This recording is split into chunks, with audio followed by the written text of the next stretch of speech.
예, 안녕하세요. 김용호 농사입니다. 오늘은 고령자에 대한 판례 하나 소개해 드리겠습니다. 기간제법을 보시게 되면 그 계약 기간은 2년을 초과할 수가 없죠.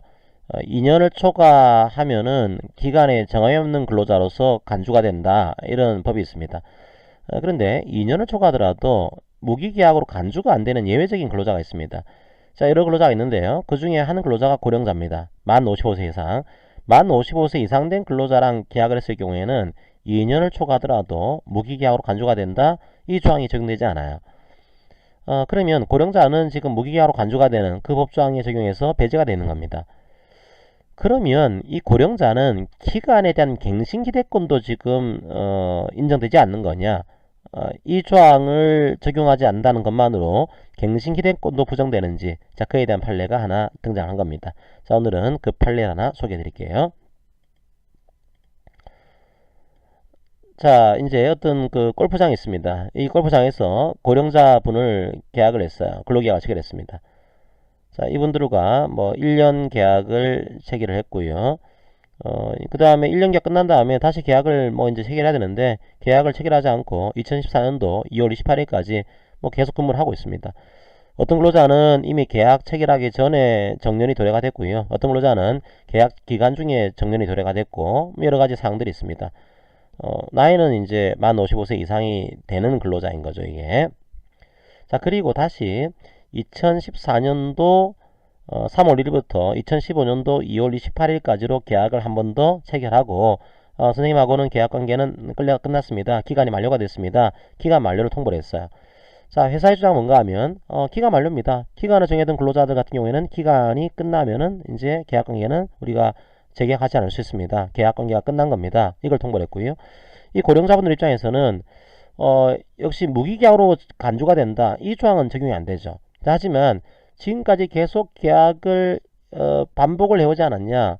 뭐 특별한 사항이 없으면은 계약이 갱신될 것으로 내가 기대하고 있었는데 자, 이 케이스는 아무런 것도 없이 나에 대한 계약 갱신을 거절한 거니까 이건 우리의 갱신 기대권을 침해한 효력이 없는 부당해와 마찬가지로 봐야 되는 뭐 그런 갱신 거절인 거다. 자, 이걸 주장을 하게 됩니다.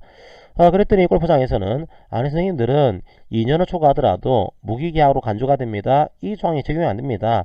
이 조항 적용이 안 되는 거니까 갱신기대권도 인정할 수가 없습니다. 이걸 주장하게 돼요. 근데 이분들의 주장은 아니 무기계약으로 간주가 된다. 이 조항하고 갱신기대권은 별개의 문제인 거다.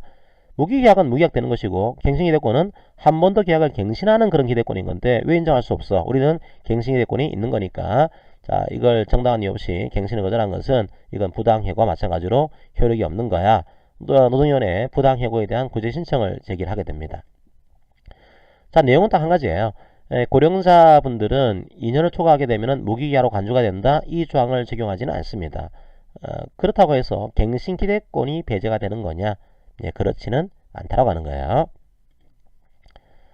자, 아무리 고령자라고 하더라도 갱신기대권을 인정할 수 있습니다. 다시 한번 판례에서 갱신기대권에 관한 판례 법리를 제시를 하게 됩니다. 이거는 갱신기대권이 나오면은 항상 컨트롤 C, 컨트롤 V 하는 그런 판례죠. 원래는 기간직 근로자들은 기간이 끝나면은 계약관계는 자동으로 종료가 됩니다. 당연퇴직되는 거죠.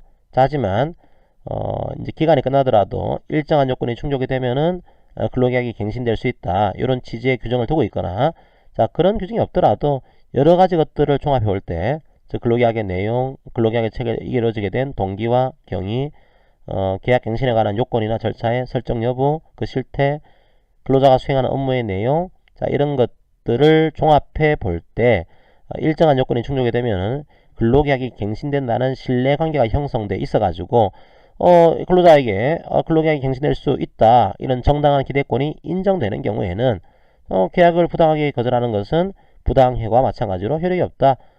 이 경우에 계약관계는 종전의 근로계약이 갱신된 것과 동일하다. 이런 판례 법리를 지속적으로 판례는 제시를 하고 있습니다. 다시 한번 이 판례에서도 갱신기대권에 관한 판례 법리를 정리를 하고 있어요. 근데 여기서의 중요한 문제는 고령자들은 2년을 초과하면 무기한으로 간주가 된다. 이 조항이 적용이 안 되는 예외 사유에 포함됩니다. 이건 예외 사유에 해당되는 거니까 갱신 기대권도 배제가 되는지 그렇게 볼 수는 없다는 거예요. 판례 시각은 자, 그 조항과 이 조항은 다른 거다. 2년을 초과하더라도 무기약되지 않는 거다. 자, 이 조항과 이제 갱신기대권에 대한 조항은 다른 거고, 원래 기간제법의 입법 취지가 자, 불리한 차별을 시정하겠다, 근로조건 보호를 강화하겠다, 이런 취지인 거니까 무기계약이 되는 그 예외 사유에 해당된다는 이유만으로 갱신기대권이라고 하는 또 다른 판례 법리에 대한 것들을 폐지할 필요는 없는 거다. 갱신기대권은 고령자라고 하더라도 인정할 수 있다라고 판례가 입장을 정리하게 됩니다. 그런데 이게 그 정당한 기대권이 인정되는지에 대해서는 우리가 판례 법리를 봤죠. 이제 내가 계약이 끝나더라도 일정한 조건이 충족이 되면은 갱신될 거야. 뭐 이런 판례 법리를 본 겁니다. 저기서 뭐 계약을 체결하게 된 내용, 계약의 동기, 경위, 뭐 계약 갱신에 관한 요건이나 절차의 설정 여부 이런 것들을 봤습니다. 그런데 고령자들에 대한 갱신 기대권에 대해서는 조금 더 판단 기준을 더 제시를 하고 있어요. 자, 그거 말고 그런 아까 봤던 갱신 기대권에 관한 그런 사정 이외에도 연세가 있으다 보니까 직무 성격에 의해서 요구가 되는 직무 수행 능력, 직무 수행에 대한 적격성, 작업 능률 저하, 위험성 정대 정도, 이제 정년을 경과한 고령자가 근무하는 실태, 계약갱신 사례 이런 것들을 조금 더 플러스 시켜가지고 종합적으로 고려해서 갱신기대권을 인정할 수 있는지를 판단해야 된다. 그러니까 일반적인 갱신기대권에 대한 판단 기준 플러스 고령자에 대한 이런 판단 기준을 다시 한번 추가를 시킨 그런 판례입니다. 어쨌든 고령자에 대해서도 갱신기대권을 인정할 수 있다고 하는 그런 중요한 판례로 여러분들이 이해하시면 되겠습니다. 자, 이 케이스에서는 갱신기대권을 인정했어요. 인정하고 이 갱신거절에 정당한 이유가 없다. 이건 부당해고에 해당한다. 판단을 내렸습니다. 자, 오늘은 고령자에 대한 갱신기대권 인정할 수 있다고 하는 그런 판례를 봤습니다. 자, 오늘 판례 강의는 이것으로 마무리하겠습니다. 감사합니다.